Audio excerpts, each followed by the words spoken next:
So an Eastgate company launched a surfboard. Well, this is the face that followed. Cutaway to idyllic and artsy shot of a hydrodynamically optimized battery delivery system. The waves crashing on the shore as the 3.8 kilowatts of chemical potential energy sits millimeters away from its mortal enemy, water. But boffins and nerds prevailed, and the result is a stunningly fun smile generator. Seriously, if you ever wanted to see what you would look like as a grinning chimpanzee, take this for a spin. It mixes jet ski with e-skate, but with water. It's something you can pack in the car with the seats folded, refuel in your Airbnb, and shred across waterways in a way you never have before. Pulling the throttle trigger activates a late 90s movie warp speed effect, with the water blurring to a glistening sheen and a tunnel of spray opening up and the vibration of the waves under your feet shaking you to your core. So let's back up a bit. Exway is known for their skateboards, with some great innovations like the Atlas Pro. In their attempt to expand market share, they rebranded an e-surfboard, and bam! Exway Electric Surfboard was born. Upon unloading the crate, I was surprised at the number of accessories needed to keep this thing going. Some notable items are the bag, which can be worn like a backpack, slung over a shoulder, or carried like a briefcase. However, I fear it will catastrophically fail as the board is very heavy. Additionally, there are water shoes, which are a total must, foot bindings, which I'll discuss later, and the life vest, which is absolutely necessary. So, let's look at the power system. It consists of a 3.8 kilowatt battery pack and a 58 volt charger with a dual bayonet charging lug system. It is heavy, like 2 hands heavy. Like, drop this on your toe and you'll have to order a new foot off of AliExpress heavy. Propulsion is courtesy of 2 pump jets with independent electrical systems. Materials are somewhat questionable, but have held up thus far. The drive assembly is a module which makes up the board's spine. The ESC heat sinks are exposed with cooling fins for passive cooling. Motors are passively cooled with water that flows through armored slots. The pump intake is guarded with thin gauge aluminum that will get bent with simple plastic bags being sucked in. I'll be fabricating a replacement here shortly. So let's discuss one of the numerous elephants in the room. It looks like it was made from styrofoam. Superficially, it looks like a sneeze will snap it in half, or perhaps that the center portion is where you put the leftovers from Cracker Barrel. This is EPP, or extruded polypropylene foam. Think of it like a middle ground between neoprene and styrofoam. It is used in model airplanes that are crash-proof and can be repaired with glue. It does not like sharp things, so exposed metal, not a great idea. The system has a dead man switch and a key. Both are magnetic, one goes into the battery and the other into the controller. The bottom of the board has converging fins, which are how the system steers. It is similar to dihedral in aviation in a way. Both fins steer towards each other, and with one fin lifted from the water, the opposite fin bites into the streamline, and the board turns appropriately. The battery is best loaded the first time on a dock like this. It is heavy and has some nuances to work out. Align the bayonet connectors, wiggle, then lock the handles into the recesses to affix the battery to the board. It's okay, the board can flip upside down and the battery won't fall out. Trust me, I know. While starting from the dock might seem like the right way to go, a water launch is the best way to learn. Connect the kill switch to the battery. Once you're ready, hold the hand grips, squeeze the throttle trigger, and off you go. Get your feet out of the slipstream as quickly as possible, or else the board won't accelerate and might actually porpoise on you. As you can see from my first crack at this, kneeling is very doable the first time. The trick is maintaining a constant and fairly high throttle setting. If you don't, the board will submarine or throw you. Look at that view. That's what it looks like from the board, just water flying by. You feel like Superman. Turning is intuitive, just lean into your desired turn. You can turn pretty aggressively until the pumps suck in air. Once that happens, you will get thrown. In this clip, I'm about 50% throttle roughly. So when riding, you'll be surprised how nose high you have to be. I assumed that the aggressive angle would subside after accelerating, but it remains in order to keep the craft on plane. And here's another gratuitous monkey face. The throttle really only works from 25% to 75% in my highly unscientific view. Essentially, the throttle curve is more of a jump to 25% from almost nothing, with a steady climb up to 75%, after which it plateaus. All that said, if you're on the low end of power, you will get super frustrated as the board will seemingly oscillate between power and no power, throwing you at low speeds. Now another gripe, the kill switch is on the battery, which is super easy to kick while on the board. Guess what happens when it disconnects? So what's going to be the problem with this from a lake Karen perspective? Well, the wake.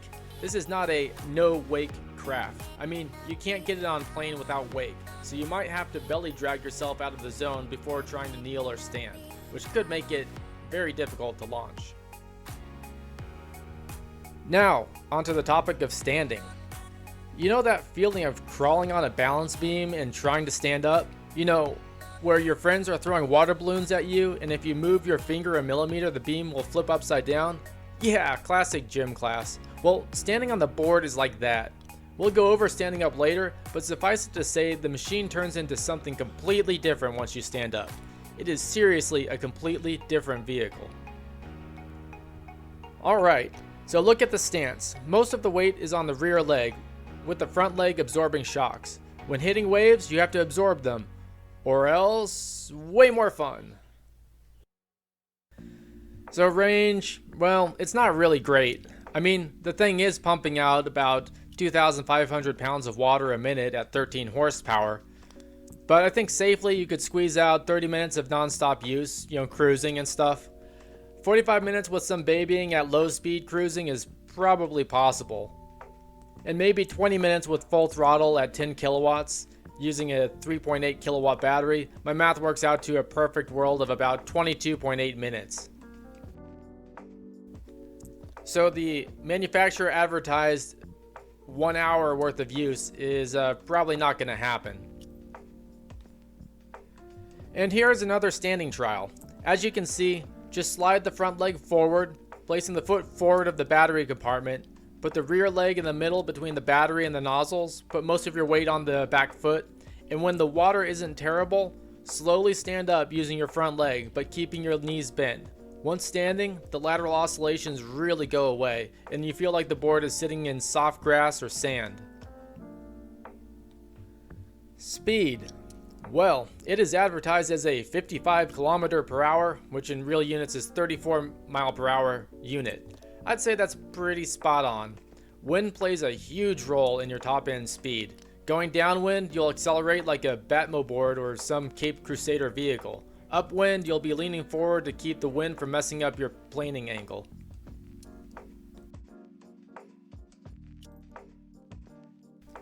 Who is this for? Well, obviously someone close to a level 3 trauma center with excellent amphibious air ambulance support. Duh. If you want to cruise all day next to a pack of jet skis, it's not for you. Look at a gas-powered machine. If you can't lift 75 pounds, hard pass. If you commute via train or public transportation, you will not get this thing unloaded in time before the bus is already at the next stop. It is great for the weekend lake adventure where you park on a beach for an hour. You can tow it with a paddleboard with minimal effort if you need to exit a wake-free zone subtly. Boat ramp access is ideal. Fairly clean water for use without a lot of weeds or pump fouling debris is an absolute must. If the board materials were a little bit more robust, I'd say it would be a good rental or activity board for commercial use. However, the battery does take 5 hours to recharge, so that might make it difficult for turnover. It fits a niche.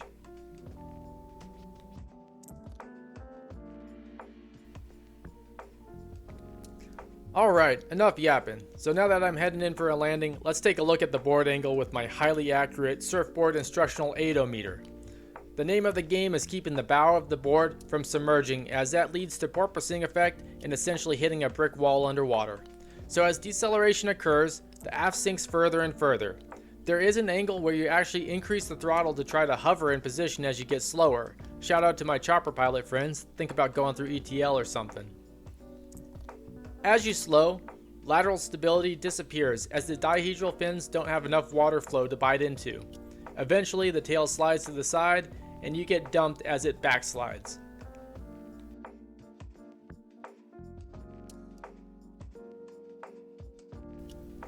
Now here's another gratuitous glamour shot of launching from the beach. But I promise, there's a cool teaching point here. See? Look! Here's my fancy board attitude indicator, for standing this time.